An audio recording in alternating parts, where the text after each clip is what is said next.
আহারে, কাশিটা বড্ড বেড়েছে। রানীমা, খুব কি কষ্ট হচ্ছে? কি করে যে ঠান্ডা লেগে গেল জানি না। তার উপর তোদের মহারাজ আজ আবার খামবাজ রাজ্যে যাচ্ছেন। যাবার সময় তার কোনো সাহায্যেই লাগতে পারলাম না। সে আপনি আর কি করবেন বলুন? শরীরের ওপর তো কারো কোনো হাত নেই। রাজবুদ্ধি মশাইয়ের পাঁচন খাচ্ছেন, দেখবেন 2-1 দিনের মধ্যেই ঠিক সুস্থ হয়ে উঠবেন। সুস্থ হয়ে উঠলেই বাঁচি। এভাবে রোগী হয়ে সারা দিন বিছানায় পড়ে থাকা আমায় কি মানায়? কি, কেমন আছো রানী? ওই একই রকম। তোমাকে এই অবস্থায় রেখে যেতে কিছুতেই মন চাইছে না, কিন্তু কি করব বলো?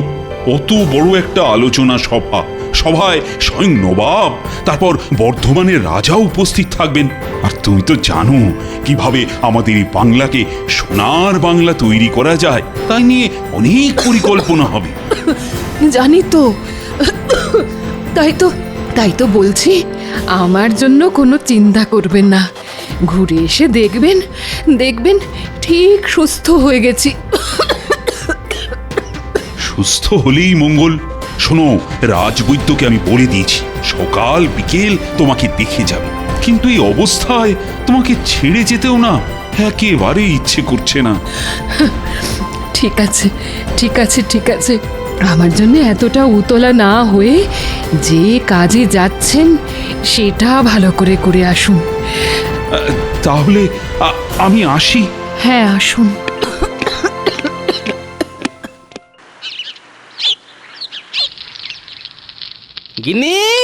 গিন্নি, আরে দেখো বাজার থেকে আজ কিরকম জ্যান্ত কই মাছ এনেছি। কই মাছ?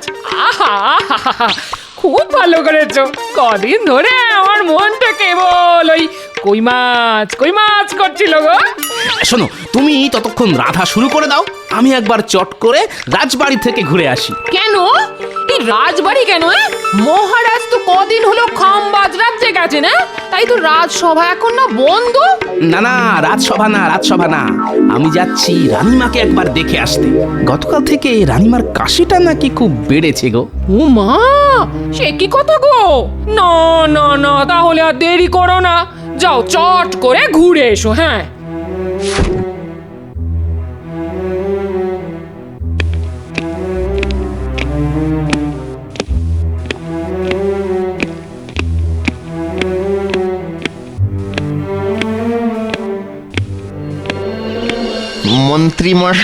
মন্ত্রীমশাই, যা বলতে এসেছিস চট করে বলে ফেলতো। মানে বলতে এসেছিলাম যে হাট একেবারেই খালি, তাই যদি গরিবের কিছু সাহায্য করতেন। এই দেখো, এমন সময় এসে চাইলি যে দেখ আমারও হাত খালি, তোরা কি যে করিস। খালি তো ভর্তি করে নিন। শুনলাম মহারাজ কদিনের জন্য খামবাজ রাজ্যে গেছেন, এই তো সুযোগ। না রে, সেটা মনে হয় এবার হবে না। মহারাজ খুব শেয়ানা হয়ে গেছে, রাজকোষের চাবি দিয়ে গেছে মহারানীর হাতে। যাচ্ছিল, তাহলে তো দেখছি আপনার ওই বাড়া ভাতের ছাই পড়ে গেছে একেবারে। খুবই খারাপ ব্যাপার। আরে রাজবৈদ্য না? রাজবৈদ্য, আরে ও রাজবৈদ্য, বলি চললে কোথায়? রাজবাড়িতে। কেন রাজবাড়িতে কেন? রানীমার শরীর গতিক ভালো নয়, কদিন ধরেই কাশি তো হচ্ছিলই, আজ নাকি আবার ওই কাশির সাথে রক্ত পড়েছে। ও বাবা, এ তো খুব চিন্তার কথা। এদিকে মহারাজও কবে ফিরবেন তার ঠিক নেই। চলো, আমিও যাব তোমার সঙ্গে। তোরা এখন বাড়ি যা, আমি রাজবাড়ি থেকে ঘুরে আসি। সম্ভব হলে এই রাজকোষের চাবিটাও নিয়ে আসতে হবে। হ্যাঁ,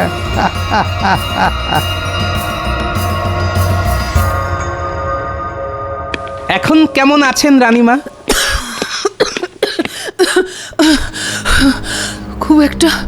খুব একটা ভালো নয় গোপাল। কাশিটা কিছুতেই কমছে না। আজ আবার কাশতে কাশতে রক্ত পড়েছে। সে কি?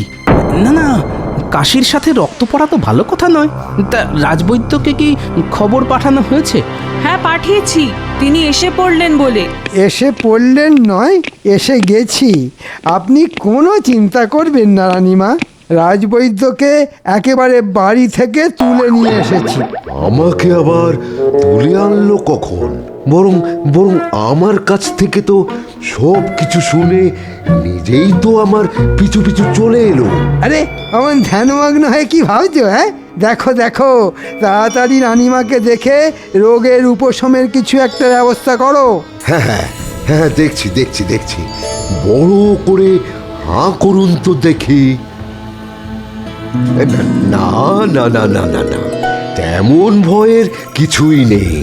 আসলে ওই কাশতে কাশতে গলার ভেতরটা মনে হচ্ছে ওই চিড়ে গেছে। হ্যাঁ হ্যাঁ, ওই তার থেকেই রক্তপাত। শোনো বৈদ্য, ভালো দেখে এমন ওষুধ দাও যাতে রানীমা তাড়াতাড়ি সুস্থ হয়ে ওঠেন। জানেন রানীমা, আপনার অসুখের চিন্তায় কাল সারা রাত আমি দু চোখের পাতা এক করতে পারিনি। বেটার ছেলে কিরকম গল্প বানাচ্ছে দেখো। আজ সকালে বাজারে দেখা হতে একবারও তো রানীমার কথা বললো না, উল্টে গুচ্ছের বাজার করে আমার নাকের উপর দিয়ে থলি দুলিয়ে বাড়ি চলে গেল। কাশিটা পুরোপুরি নির্মূল হতে আরো কটা দিন সময় লাগবে। মন্ত্রীমশাই, রাজকাজের কোনো অসুবিধে হচ্ছে না তো? না না, অসুবিধে আবার কোথায়, শুধু রাজকোষের চাবিটা যদি দিতেন। কেন, রাজকোষের চাবি দিয়ে আপনি আবার কি করবেন? দেখো গোপাল, যা বোঝো না তা নিয়ে কথা বলো না। বারে, বুঝবো না কেন? মহারাজ তো যাকে যা দেবার সবকিছু দিয়ে গেছেন। হ্যাঁ, তা অবশ্য দিয়ে গেছেন। তাই রাজকোষের চাবি না পেলেও রাজকাজ আটকাবে না, আর রাজবাড়ির হেসেলও বন্ধ হয়ে যাবে না। ব্যাটা পেট মোটা আমার সব মতলবে জল ঢেলে দিল। রানীমা, এসব রাজকাজের চিন্তা না করে আপনি একটু ঘুমোবার চেষ্টা করুন তো, দেখবেন ভালো করে ঘুমোলে সব ঠিক হয়ে যাবে। তুমি একেবারে ঠিক কথাই বলেছ গোপাল, ঘুমটাই এখন খুব দরকার। আমি তাহলে এখন আসছি রানীমা, বিকেলে আবার আসবো। বুঝলে গোপাল, মুখে তো বলে এলাম কাশতে কাশতে গলার ভেতরটা চিড়ে গেছে আর তার থেকেই রক্তপাত হচ্ছে, কিন্তু কিসের কিন্তু রাজবৈদ্য মশাই? সত্যি কথা বলতে কি, রানীমার শরীর গতিক কিন্তু সুবিধার বলে মনে হলো না। আজ না হয় পাচন দিলাম, পাচন খেয়ে সুস্থ হয়ে গেলে ভালো, কিন্তু কিন্তু ভালো না হলে খুবই চিন্তার বিষয়ে গোপাল। কি বলছেন কি? আমি ঠিকই বলছি। এদিকে মহারাজও রাজ্যের বাইরে, তিনি থাকলে এতটা চিন্তা আমার হতো না। তার মানে মহারাজকে খবর পাঠাতে বলছেন? কিন্তু সেখানেও তো সমস্যা। খাম্বাজ রাজ্য তো আর খুব একটা কাছে নয়, দ্রুতগামী ঘোড়ায় চড়ে গেলেও 1.5 দিন লেগে যাবে। হ্যাঁ, ওই যাওয়া আসার দূরত্বটা একটা সমস্যা বটে। যেতে 1.5 দিন, আসতে 1.5 দিন, তারপর মহারাজকে খবর দিয়ে নিয়ে আসা, সবকিছু করতে করতে তো কমপক্ষে 3-4 মতো তো লেগে যাবেই। না না রাজবৈদ্য মশাই, ওই মহারাজের কথা মাথা থেকে নামিয়ে যা করার তা আপনাকেই করতে হবে, আর 2-1 দিনের মধ্যেই রানীমাকে ভালো করে তুলতেই হবে।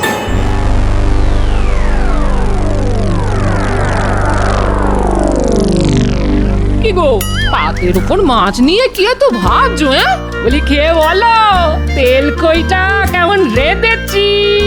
হ্যাঁ হ্যাঁ হ্যাঁ হ্যাঁ, এই তো খাচ্ছি।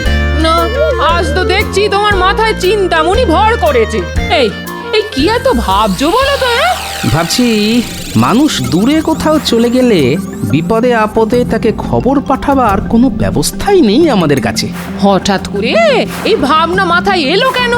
দেখো, রানীমার এত শরীর খারাপ, অথচ তার সব থেকে কাছের মানুষ মহারাজকে চট করে এই খবর জানানো যাচ্ছে না। অথচ আমাদের কাছে সেই রকম যদি কোনো উপায় থাকতো তাহলে কত ভালো হতো বলো তো। এক লহমায় মহারাজ জেনে যেতেন। এই দেখো দেখো, এই উপায় যখন নেই তখন তা নিয়ে 7-5 ভেবে তো কোনো লাভ নেই। হ্যাঁ, এই ওসব কথা মাথা থেকে নামিয়ে ভালো করে খাও তো খাও, এই খাও খাও। কাল একবার বিজ্ঞানীর সঙ্গে এই নিয়ে কথা বলতে হবে।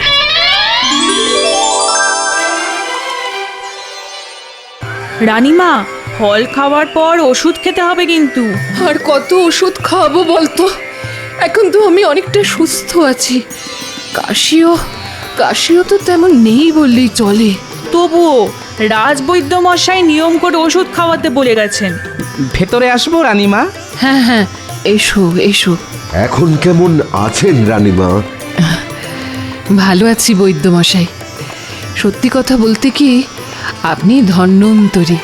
আপনার ওষুধ যেন কথা বলল। যাক বাবা, ফাঁড়া কেটে গেল। এই কথা কেন বলছো গোপাল? বলছি কি আর সাধে, এদিকে আপনি গুরুতর অসুস্থ, ওদিকে মহারাজ শতেক যোজন দূরে। চিন্তায় তো আমাদের হাত পা পিঠের মধ্যে সেঁধিয়ে যাচ্ছিল।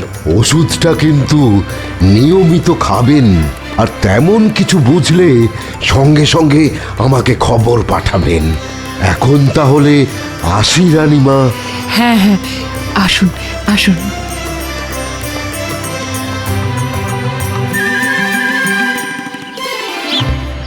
বিজ্ঞানী, বিজ্ঞানী! গোপাল ডাকছে না? বিজ্ঞানী! দাঁড়াও দাঁড়াও, আসছি। কি ব্যাপার, হঠাৎ না বলে না কয়ে আমার বাড়ি পথ ভুল করেছো? ভেতরে চলুন, কথা আছে। হ্যাঁ, এবার বলো কি কথা? আচ্ছা বিজ্ঞানী, ধরুন কোনো মানুষ দূরে কোথাও কাজে গেল, হ্যাঁ, সে তো যেতেই পারে। এর মধ্যে তার বাড়িতে কোনো বিপদ ঘটলো, হ্যাঁ, সে তো ঘটতেই পারে। তাহলে মানুষটা সেই খবর পাবে কি করে? হ্যাঁ, হঠাৎ এই প্রশ্ন কেন?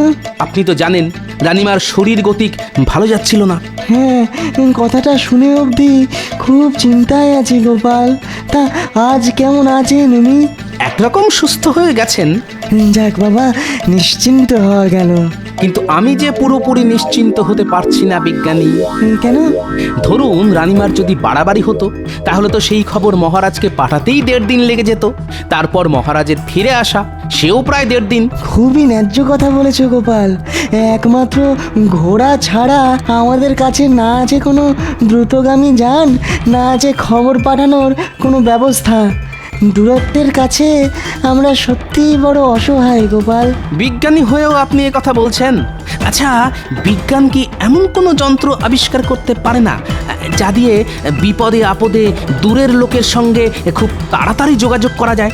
ব্যাপারটা নিয়ে আমিও এক সময় ভাবনা চিন্তা করেছিলাম গোপাল। এক প্রান্ত থেকে অন্য প্রান্তে খবর পাঠানোর জন্যে কিছু পরীক্ষা নিরীক্ষাও করেছিলাম, কিন্তু পরে আর নানান কাজের চাপে সেটা আর বেশি দূরে গইনি। হ্যাঁ, এবার সব কাজ ফেলে ওটাকে নিয়ে ভাবনা চিন্তা শুরু করে দিন। একবার যদি ওটা আবিষ্কার করতে পারেন না, তাহলে দেখবেন আপনি জগৎ বিখ্যাত হয়ে যাবেন। বলছো? ঠিক আছে ঠিক আছে, কাল থেকেই না হয় শুরু করে দেবো, কেমন? কাল নয়, আজই, আজ থেকেই শুরু করে দিন। আজ থেকে? হ্যাঁ হ্যাঁ হ্যাঁ, আজ থেকেই। ঠিক আছে, তাই হবে গোপাল। না, আজ 2 দিন ধরে ঘরের দরজা বন্ধ করে বিজ্ঞানী যে কি করছে কে জানে। দোরগোড়ায় গিয়ে ডাকলেও সাড়া মিলছে না। যাকে কাল ভোর ভোর উঠে একবার ওর বাড়ি যেতে হবে।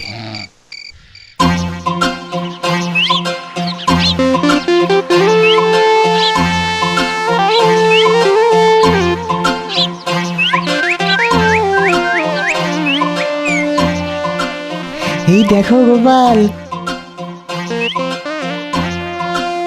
এখন এই বাটির মতো দেখতে পাত্রটা কানে চেপে ধরে দূরে চলে যাও, অনেক দূরে, ওই ওখানে। আমি এই বাটিটায় কথা বলছি, দেখি তুমি শুনতে পাও কিনা। গোপাল গোপাল, আমার কথা শুনতে পাচ্ছ? কি গো, শুনতে পাচ্ছ? না, কিচ্ছু শুনতে পাচ্ছি না। দেখো তো এবারে শুনতে পাচ্ছ কিনা। না, শুনতে পাচ্ছি না কিছু। কিছু শুনতে পাচ্ছ না? আচ্ছা, কি করি কি করি? আচ্ছা আচ্ছা গোপাল, যন্ত্রটা নিয়ে তুমি তোমার ঘরের চালের ওপরে ওঠো তো, তারপরে দেখো শুনতে পাও কিনা। কি গোপাল, শুনতে পাচ্ছ? হ্যাঁ হ্যাঁ, এবারে পাচ্ছি, তবে আস্তে আস্তে। কি কি গোপাল, এবারে শুনতে পাচ্ছ? হ্যাঁ বিজ্ঞানী, শুনতে পাচ্ছি, একদম স্পষ্ট শুনতে পাচ্ছি। কিছু একটা হচ্ছে মনে হচ্ছে, আড়াল থেকে শুনতে হবে।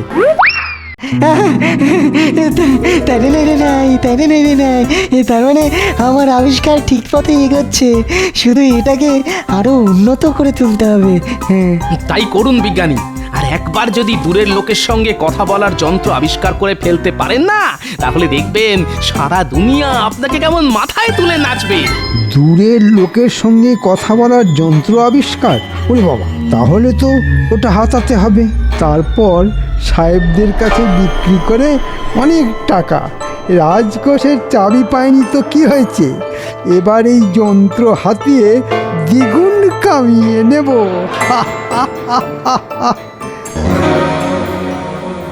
এবারে আমন জোরে মারবো না, দেখবি আমার গুলি তোরা কেউ ধরতেই পারবি না। ঠিক আছে ঠিক আছে, ওই বড় বড় কথা না বলে মেরে দেখা।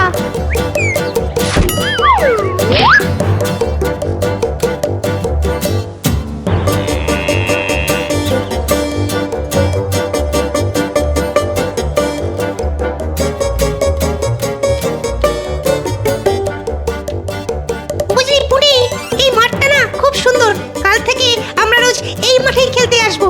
কিন্তু একটাই মুশকিল বুঝলি, এই মাঠটা আমাদের বাড়ি থেকে অনেক দূর। আর কত দূর? মাত্র আধ ঘন্টার তো পথ। তাছাড়া আমাদের খেলার মাঠে তো গরু চড়ছে, ওটা মাঠ না গোয়াল ঘর বোঝাই যাবে না। যেদিকেই তাকাও গোবর আর গোবর। ঠিক আছে রে ন্যাপলা, কাল থেকে আমরা এই মাঠেই খেলতে আসবো। আরে আরে, মন্ত্রী মশাই এদিকেই আসছে না? তাই তো, এদিকে সাহেবদের বাড়ি ছাড়া তো আর কিছুই নেই। তাহলে হয়তো সাহেবদের সাথেই দেখা করতে আসছে। চল লুকিয়ে পড়ি, তারপর দেখতে হবে সাহেবদের সঙ্গে মন্ত্রী মশাইয়ের কি দরকার।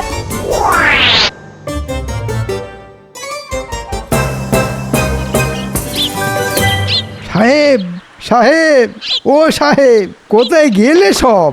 আরে মন্ত্রী, কি ব্যাপার? What happened? একটা দারুণ খবর নিয়ে এসেছি সাহেব। বলো বলো, কি খবর? আমাদের বিজ্ঞানী একটা দারুণ যন্ত্র আবিষ্কার করে ফেলেছে। হ্যাঁ গো সাহেব, দূরের লোকের সাথে কথা বলার যন্ত্র। দূরের লোকের সহিত কথা বলার যন্ত্র? How rubbish! How strange! আমরা এতদিন যা পারিলাম না, সামান্য একজন কালা আদমি তাহা করিয়া ফেলিল। না না না না না, একেবারে হইতে দেওয়া যায় না। তা তো যাই না সাহেব, তাই আমি ওটা গোপনে তোমাদের হাতে তুলে দিতে চাই। বহুত আচ্ছা। যেমন করিয়া পারো ওই যন্ত্র আমাদের হাতে আনিয়া দাও। তা না হয় দেব, কিন্তু তার বদলে আমি কি পাবো? বলো, কি চাও তুমি? তেমন কিছু নয়, মাত্র 1000 মোহর। ঠিক আছে, তাই পাবে। আগে ওই যন্ত্রটা তো আনিয়া দাও।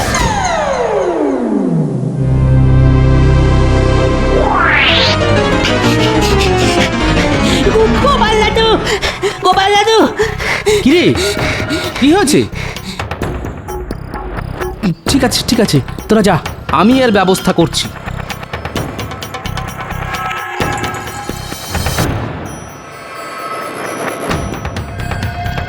বলো কি গোপাল, মন্ত্রী এত বড় একটা খারাপ কাজ করতে পারে? ও যে কি পারে আর কি পারে না, সেটা একমাত্র ওই জানে। কিন্তু আমাদেরও এর একটা উপযুক্ত জবাব দিতে হবে। যন্ত্রটা লুকিয়ে ফেলতে বলছো? না না, লুকিয়ে ফেললে তো খেল খতম হয়ে যাবে। শুনুন, এমন কিছু একটা করুন যাতে বাক্সের হ্যান্ডেল ঘুরিয়ে যন্ত্র চালু করলেই দুম করে ফেটে যায়। খুব ভালো বলেছো গোপাল, এটাই হবে শটে শটাং সমাচারের। আমি বাক্সের ভেতরে বারুদ ভরে রাখবো। তাহলে বুঝতে পারলি তো কি করতে হবে? জলের মতো বুঝে গেছি। ওই বিজ্ঞানীর হাত পা বাঁধবো আর যন্ত্রটা হাতিয়ে এনে আপনাকে দেব। হ্যাঁ, কিন্তু কিন্তু এত সব করার জন্য আমরা কি পাবো? হ্যাঁ, আমরা কাজের আগেই পাওনা গন্ডার কথা না আমার ভালো লাগে না। আগে কাজ করে এনে দেখা, তারপর তোদের পুষিয়ে দেব।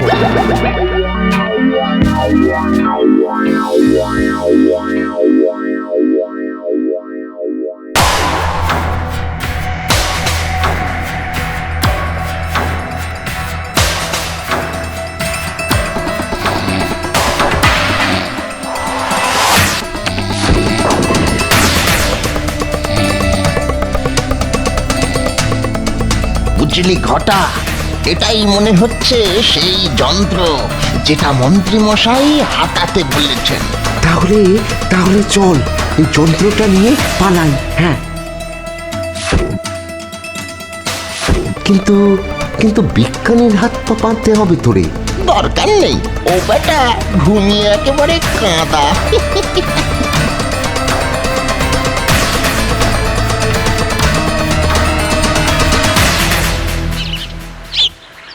দুটো বাটির একটাতে মুখ লাগিয়ে একজন কথা বললেই অন্যজন অপর বাটিতে কান লাগিয়ে সেই কথা শুনতে পাবে।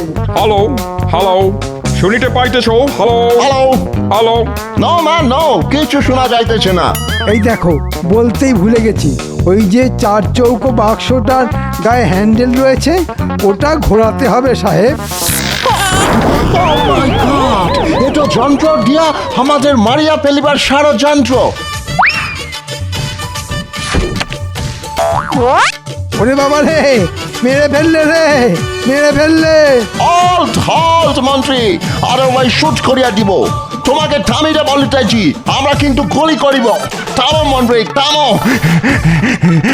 থামো বলিতেছি। ওরে বাবা রে, আমার কি হবে রে?